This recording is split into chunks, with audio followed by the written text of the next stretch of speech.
하나님 말씀 창세기 42장 26절에서부터 38절까지 말씀 교독하겠습니다. 창세기 42장 26절에서 38절입니다. 오늘은 2월 7일 월요일 아침입니다. 2월 7일자 본문 창세기 42장 26절에서 38절까지 말씀 교독하겠습니다. 그들이 곡식을 나귀에 싣고 그곳을 떠났더니 한 사람이 영원에서 나귀에게 먹이를 주려고 자루를 풀고 본즉 그 돈이 자루의 아귀에 있는지라. 그가 그 형제에게 말하되 내 돈을 도로 넣었도다. 보라, 자루 속에 있도다. 이에 그들이 혼이 나서 떨며 서로 돌아보며 말하되 하나님이 어찌하여 이런 일을 우리에게 행하셨는가 하고, 그들이 가나안 땅에 돌아와 그들의 아버지 야곱에게 이르러 그들이 당한 일을 자세히 알려 아뢰되, 그 땅의 주인인 그 사람이 엄하게 우리에게 말씀하고 우리를 그 땅에 대한 정탐꾼으로 여기기로 우리가 그에게 이르되 우리는 확실한 자들이요 정탐꾼이 아니니이다.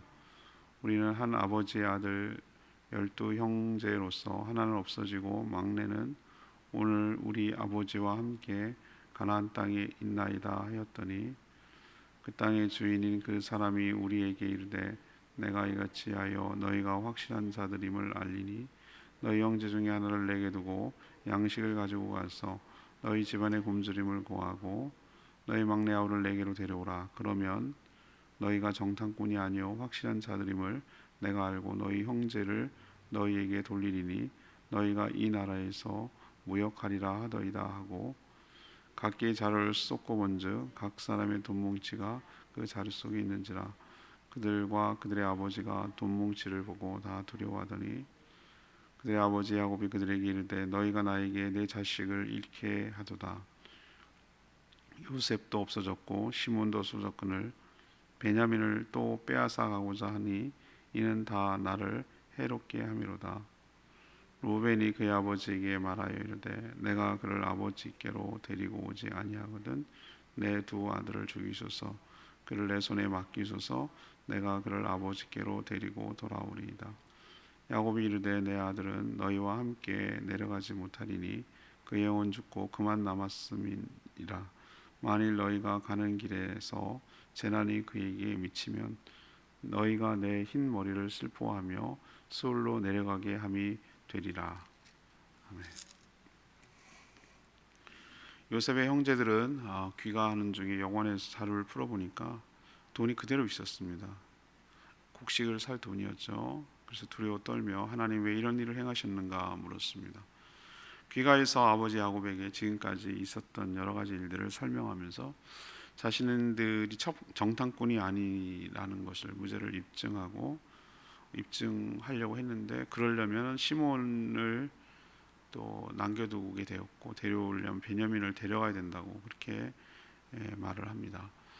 야곱은 그들의 말을 믿지 않고 결코 베냐민을 돌려보낼 수 없다라고 단호하게 거절하는 내용이 오늘 내용이 되겠습니다.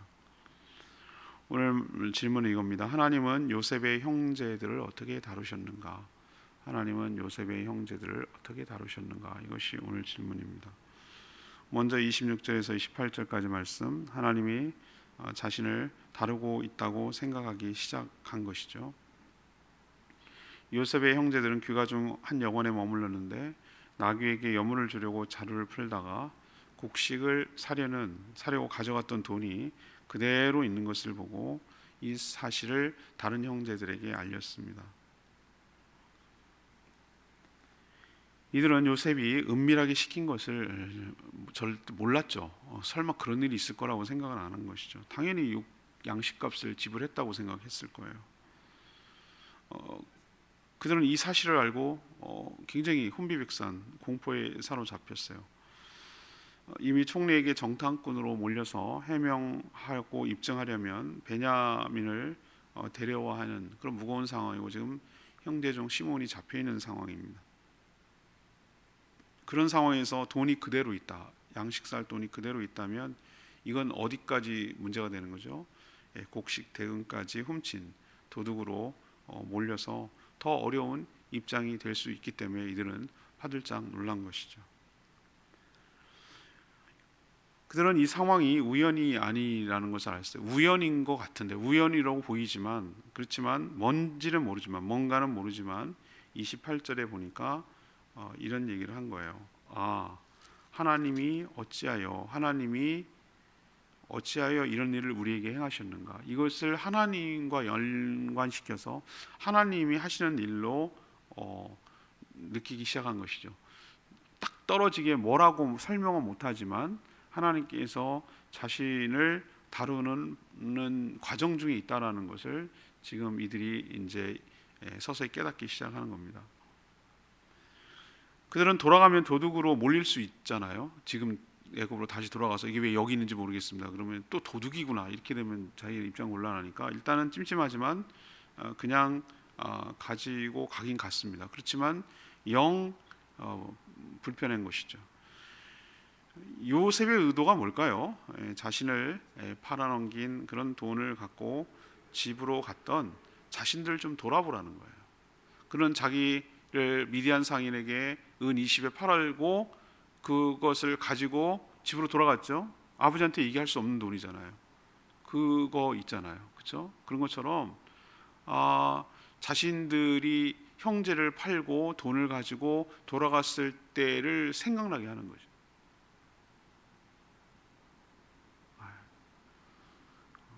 죄는 숨길 수 없게 만드는 것, 이게 바로 요셉의 의도였는데 그 전부 자체가 그런 의도였다 하더라도 이 형제들이 깨닫지 못하면 소용없는데 형제들은 그걸 통해서 하나님께서 우리에게 뭔가 행하시는구나라는 것을 느끼기 시작했다라는 것이 중요합니다.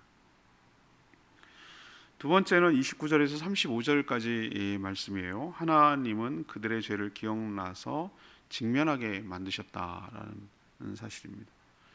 요셉의 형제들은 아버지 야곱에게 지금까지 있었던 모든 일들을 소상하게 알립니다. 자신들은 그저 양식을 사기 위해서 갔던 것뿐인데 총리에게 자신들이 정탐꾼으로 몰려서 그런 사실이 아니다, 우린 그런 자들이 아니다라는 것을 설명하다가 그런 첩자들이 아니다, 우리는 다 같은 형제다라는 것을 설명하려다 보니 자기의 가족들에 대해서 이야기할 수밖에 없었다, 대답을 하다 보니. 그래서 하나는 아버지의 형제들 12명인데 하나는 없어졌고 하나는 지금 집에 남겼단 말을 했더니만 그 총리가 하는 말이 그러면 좋다, 너희들이 정말 정탐꾼이 아니라는 것을 말을 입증하려면 여기 한 명 볼모로 남아라. 이제 시므온이 되는 것이죠. 그리고 일단 당장 굶어 죽게 생겼으니 또 여기 다 남겨 있어 봐야 해결도 안 되니 나머지는 양식 가지고 가서 니네들이 한 말대로 정말로 막내 동생이 있는지를 데려와라. 그래야 내가 믿겠다, 이런 얘기죠.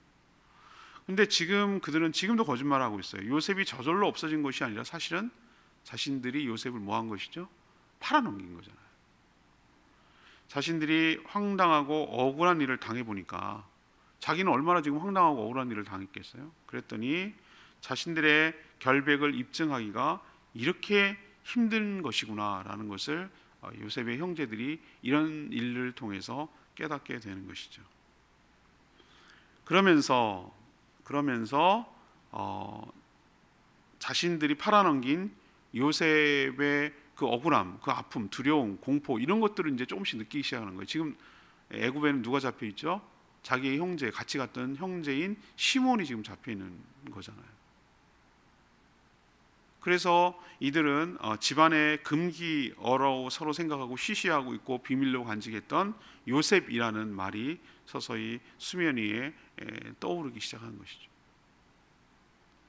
하나님은 그들 모두 저지른 죄를 기억하게 하셨어요. 기억하게 하시는 이유는 무엇입니까? 직면하게 하시려고. 그것을 괴롭게 하시려는 자체가 목적이 아니라 뭐 하는 겁니까? 그 죄를 회개하고 처리하고 해결하고 그래서 다시 회복하게 하시려는 것이 하나님의 궁극적인 목적일 줄로 압니다. 그러기 위해서는 이제 수면 위로 그 모든 것들이 떠오르게 만드는, 드러나게 만드는 일을 하고 계시는 것이죠. 세 번째는 36절에서 38절까지 말씀입니다. 하나님은 회개할 때까지 괴로움을 더 가중시킨다라는 것을 우리에게 보여줍니다. 요셉의 형제들은 자신들의 자루를 풀어서 쏟아보니 한 명이 아니라 모두에게 다 양식을 사려고 가져갔던 돈 뭉치가 그대로 다 있다는 것을 알았어요. 야곱도 놀랐어요. 그 돈 뭉치를 보고 더욱 놀랐어요. 그리고 모두가 두려워하기 시작했습니다. 이것을 보고 야곱은 아들들을 더욱더 믿지 못하게 되었어요. 이들이 정당한 대가를 지불하지 않고 곡식을 훔쳐왔거나 아니면은 뭐 했다? 돈을 훔쳐왔다라고 아들들이 그렇게 야곱의 눈으로 보기에는 그렇게 보일 수 있으니까 이들이 하는 말을 믿을 수가 없는 거예요. 그래서 하는 말이 이제 요셉도 죽었다고 생각하니까 동물에 찢겨서 들짐승에 찢겨서 죽었다. 요셉도 죽었는데 지금 시므온도 인질로 잡혀 있다가 어떻게 될지 모르는 거죠. 걔도 잃어버린다고 생각하는 거죠. 그런데 이제는 그렇게 애지중지하고 있는 베냐민까지 내놓으라고 이렇게 되는 거죠. 그러니까 못 내놓겠다는 거야. 장남 루벤이 뭐라고 합니까? 자기가 책임지고 베냐민을 데려오겠습니다. 만약에 그렇게 하지 못하면 자신의 두 아들을 죽여도 좋습니다 라고 하는 정말 책임지지 못할, 자기가 죽는 것도 아니고 자기 자녀들을 희생시켜가지고 책임지지 못할 말을 했는데 야곱이 그런 말이 귀에 들어오지가 않는 거예요. 만약에 아들 때문에 이 베냐민마저 잘못된다면 자기는 죽을 거다라고 스올에 내려간다. 얘기는 자기는 베냐민이 어떻게 되면 자기 죽은 목숨이다 이렇게까지 얘기를 하는 것이죠. 자, 지금 보세요. 전부 다 고통스러운 가운데 있지 않아요? 죄가 해결되지 않으니까 끼고 돌아서 문제가 생기겠잖아요. 요셉을 끼고 돌아서 야곱이 문제를 일으켰잖아요. 그러니까 야곱은 야곱대로 자녀들이 한 명씩 잃어버릴까, 또 베냐민마저 잃어버릴까라는 두려움 때문에 괴롭고 힘든 것이고, 형제들은 어떤 겁니까? 자신이 요셉을 팔아서 그렇게 됐다라고 말도 못하겠고, 그렇다고 베냐민을 안 데려가면 양식을 줄 것 같지도 않고, 정탐꾼이라고 몰리는 것에서 해명될 것 같지도 않고, 시간이 지나면 양식은 떨어질 거고, 만약에 안 간다면 시므온은 죽을 거고, 여러 가지가 지금 복잡하게 얽혀 있잖아요. 뾰족한 수가 나오질 않는 거예요. 여기서 어떤 수가 나오겠어요? 하나님이 외통수에 집어넣는 거죠. 그래서 자신의 죄를 직면하고 그 죄를 회개하고 해결할 때까지 하나님께서 어떤 어려움을 계속 처하게 하실 수도 있다라는 것을 오늘 말씀을 통해서 보여주는 것이죠. 오늘 레마의 말씀 28절 말씀입니다. 그들이 혼이 나서 떨며 서로 돌아보며 말하되 하나님이 어찌하여 이런 일을 우리에게 행하셨는가 하고, 죄가 죄인을 추적해서 찾아냅니다. 죄는 결코 감춰지거나 없어지지 않는 것이죠. 하나님은 회개할 때를 기다리지만 계속 미루거나 숨기면 직면하도록 흔드십니다. 요셉의 형제들은 자신들의 입으로 이 모든 일이 하나님의 개입이시다, 뭔가 모르지만 하나님께서 지금 일하고 계시다라는 것을 말하고 있는 것이죠. 하나님이 일하고 있는 게 맞습니다. 그 방향은 그들이 잘못한 것을, 죄를 직면하여 회개하게 만드는 데 목적이 있습니다. 그래야 형제들이 모두 화합하게 되고 화해하게 되고, 또 하나님의 목적한 대로 하나님 이스라엘을 하나님의 제사장 나라로 만들 수 있고, 또 생육하고 번성하고 충만함으로, 그래야 하나님의 그 제사장 나라, 국가다운 민족이 될 수 있기 때문에 그것이 먼저 선행되어야 되는 것이죠. 첫 출발점인 이 지파가 하나가 되도록 하는, 모든 지파들이 형제들이 하나가 되도록 하기 위해서는 화해와 용서가, 회개와 이런 것들이 선행되어야 이 모든 것이 가능하기 때문에 하나님은 이 문제를 그냥 덮어두는 것이 아니라 직면하게 하셔서 기어이 그 문제를 해결짓게 하려는 것이 하나님의 의도인 줄로 믿습니다. 오늘 말씀 생각하면서 우리도 우리 자신을 돌아보고 하나님 앞에 회개하며 용서를 구하는 시간 되기를 원합니다. 오늘 말씀 붙들고 기도하기 전에 아까 불렀던 찬양집 471장 부르고 하나님 앞에 기도하겠습니다. 471장입니다.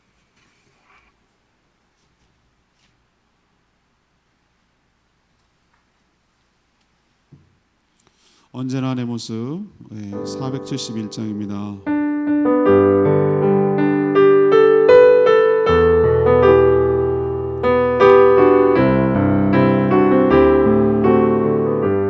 언제나 내 모습 언제나 내 모습 너무나 부끄러워 무릎으로 주님께 기도로 가오니 나 홀로 서 있는 죽은 내 영 깨우사 주님만 나를 깨워 내 영 살게 하소서. 주님 내 안에 주님 내 안에 내 안에 계시고 주님 내 안에 주님 내 안에 나를 세워주소서. 그렇습니다. 오늘 말씀 통해서 하나님이 요셉의 형제들이 고백하고 있잖아요. 다루고 계시다라는 것을 깨달아요. 하나님께서 다루시는 이유는 딱 하나예요. 우리를 괴롭게 하는 것이 목적이 아니라 그렇게 함으로 회개하고 회복하게 하려는 것이 하나님의 뜻인 줄로 믿습니다. 오늘 말씀 붙들고 다 같이 주의 외치며 기도하겠습니다. 주의 하나님 언제나 내 모습 너무나 부끄러워 무릎으로 주님께 기도로 가오니 나 홀로 서 있는 죽은 내 영 깨우사 주님만 나를 깨워 내 영 살게 하소서. 주님 내 안에 주님 내 안에 내 안에 계시고 주님 내 안에 주님 내 안에 나를 세워주소서. 하나님 요셉의 형제들만 혼이 나서 떨며 하나님의 개입을 느끼게 하는 것이 아니라 우리도 회개하지 않을 때 동일할 줄 압니다. 잊고 지냈던 죄악이 떠올라 상대의 아픔과 자신들의 잘못을 보도록 죄를 직면하게 하십니다. 회개하지 않고 인간적인 방법으로 풀려고 할 때 어려움이 가중되고 고통만 커지게 됨을 깨닫습니다. 우리에게 일어난 모든 일은 우연이 없으며 하나님의 계획 안에 있음을 믿습니다. 하나님의 뜻을 속히 깨닫고 하나님의 뜻에 온전히 순종하는 저희들 되게 하여 주시옵소서. 은혜를 베풀어 주시옵소서. 오늘도 간구하는 모든 기도 주님께서 응답하여 주시고 성도들의 어려운 형편을 주님께서 위로하여 주시고 해결하여 주시옵소서. 주님과 동행하는 복된 하루 한 주간 되기를 소망하옵고 예수 그리스도의 이름으로 축복하며 기도합니다. 아멘.